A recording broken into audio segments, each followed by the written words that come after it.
امام ترمذي چې کوم روایت راوړی دی مشهور روایت دی تفترق امتي على 73 مله زما د امت به تقسیمیږي په څو ډلو کې په درې اویا فرقو کې به تقسیمیږي كلهم في النار دا ټولې فرقې به جهنم ته ځي الا مله واحده سوای د یوې نه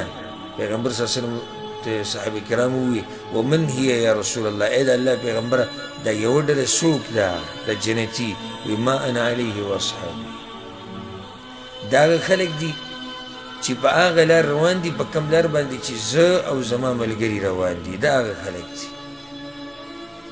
دوی کامیاب دي نو د مسلمانانو یو جماعتو او اوس جماعات جوړ شو یو جماعتو اوس څه جوړ شو جماعات